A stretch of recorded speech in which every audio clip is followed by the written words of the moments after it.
Okay, welcome to our show for today so that you're not bored in social isolation quarantine or whatever it is we're doing. Thank you, wifey. So we're going to start off with a funny, humorous obituary. Terry, age 71, of Indiana, escaped this mortal realm on Tuesday, January 23rd, 2018, leaving behind 32 jars of Miracle Whip, 17 boxes of Hamburger Helper, and multitudes of other random items that would prove helpful in the event of a zombie apocalypse. Wait, Miracle Whip is awful though. Yeah. It's gross. Well, he had 32 jars of it. Well, he's gross. Ready to go. He's a nice guy. Terry is survived by his overly patient and accepting wife, Kathy, who was the love of his life, a fact she gladly accepted sympathy for during the 48 years of marriage. And tolerated Miracle Whip. Yeah. Terry graduated from Thornridge High School in South Holland, Illinois, where only 3 of his teachers took an early retirement after having had him as a student. He met the love of his life, Kathy, by telling her he was a lineman. He didn't specify early on that he was a lineman for the phone company, not the NFL. Still, Kathy and Terry wed in the fall of 1969, perfectly... 69.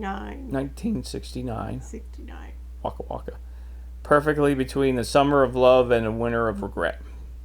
He retired from AT&T after 39 years of begrudging service, where he accumulated roughly 3,000 rolls of black electrical tape during the course of his career, which he used for everything from open wounds to don't use this button covers. Well, that's good. Black electrical tape is good. Yeah. You could use it for anything. It's almost as good as duct tape.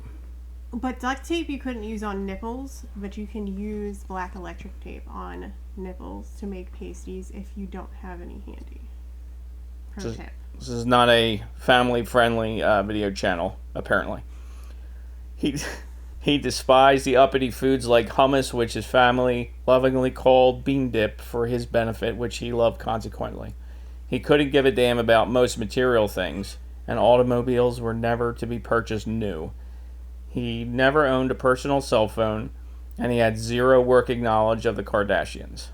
Good for him. Good, yeah. That is the accomplishment that they should have started with. Yeah, I'm happy to say I'm pretty close behind him. I might know first names, but that's as far as I go.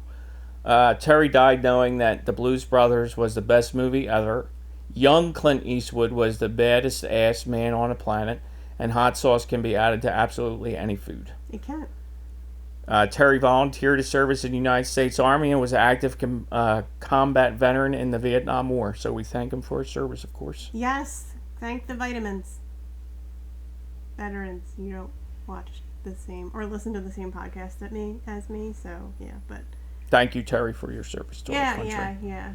Memorial donations in Terry's name can be made out to your favorite charity or your favorite watering hole, where you are instructed to tie a few on and tell a few stories of the great Terry Ward. Thank you. Okay, yay, Terry Ward. Go, Terry. And now I'm going to bring it down.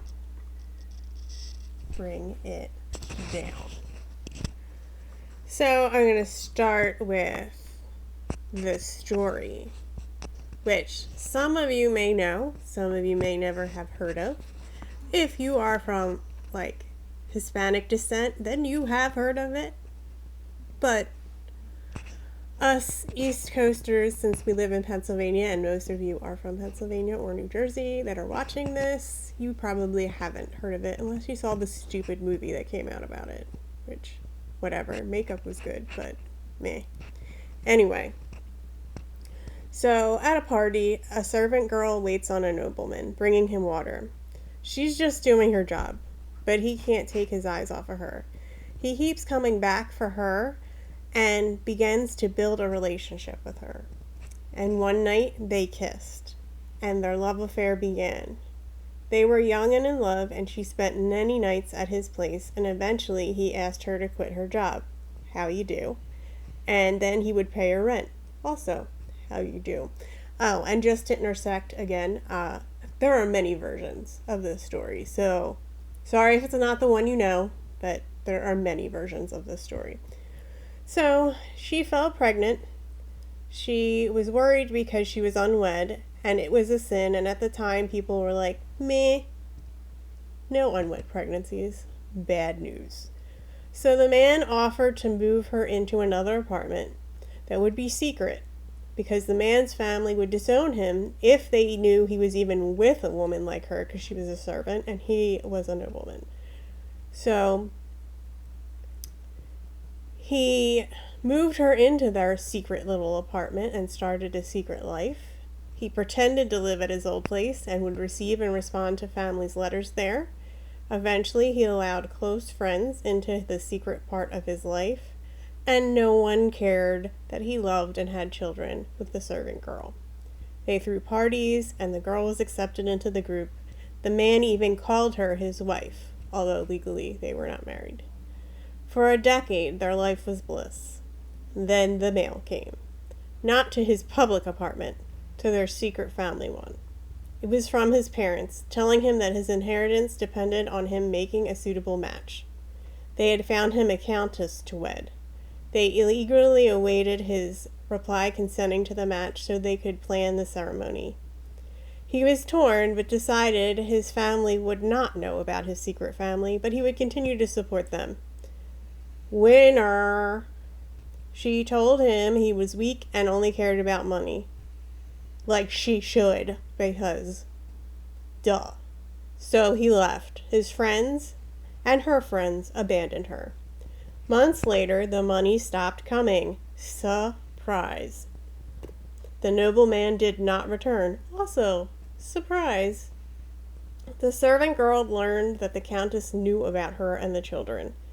The girl that trapped her man with lies and had gotten pregnant on purpose to steal his money. The children weren't even his because she was a whore anyway. The countess went behind the nobleman's back and froze all the payments coming for her rent and food, saying her free ride was over. So she was like, this lady tried to trap my man before I even knew him. How dare her? Whatever. So no one would hire her. No one would help her. Her apartment was now bare. She sold all the furniture for food. The children cried until they were more tired than hungry. Days later, she heard the bells signaling that today was the day of his wedding. She decided to go to the nobleman, to implore him. After all, he did love her and her children. This would have to sway him. Hours later, she returned home to find her children turned out on the street. They had been evicted. She put on her best smile and told the children she had just seen their father. Everything would be okay. They were going to live in a mansion. They were going to find something to eat. But it's so hot, so let's go swimming in the lake. Later, she told them they were going to have a wonderful feast in their new home and never go hungry again. Their father does love them, and it was all going to be good. It's still a long way to the new home, she told them, so let's go play in the water.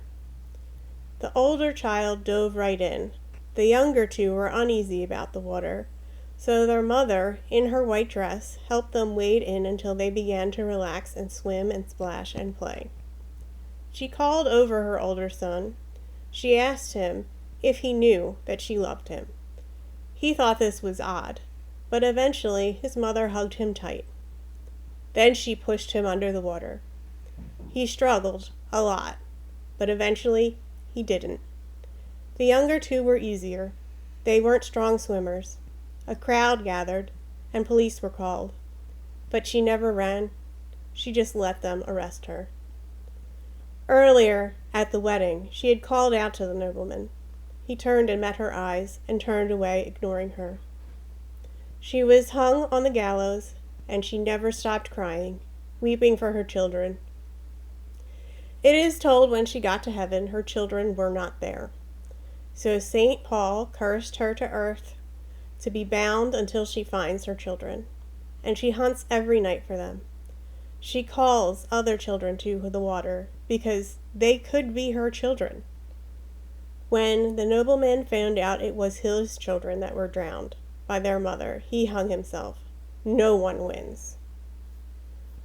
So, La Llorona is a Latin American folk story, specifically Mexican. The Wailing Woman or the Crier. So, it's about a ghost woman who steals children and drowns them.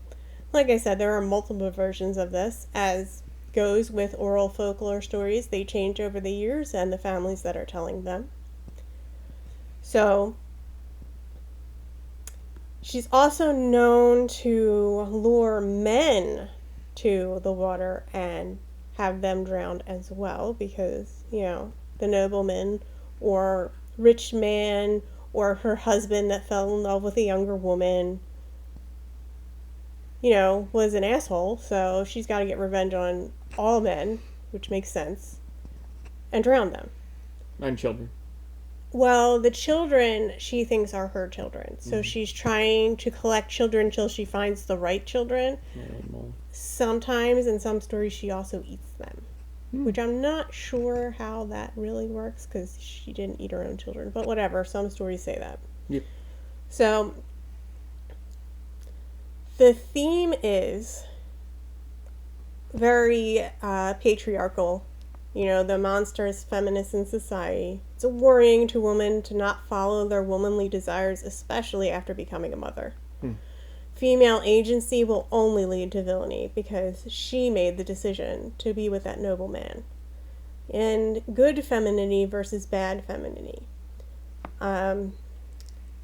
So it is linked to many goddesses in Aztec mythology.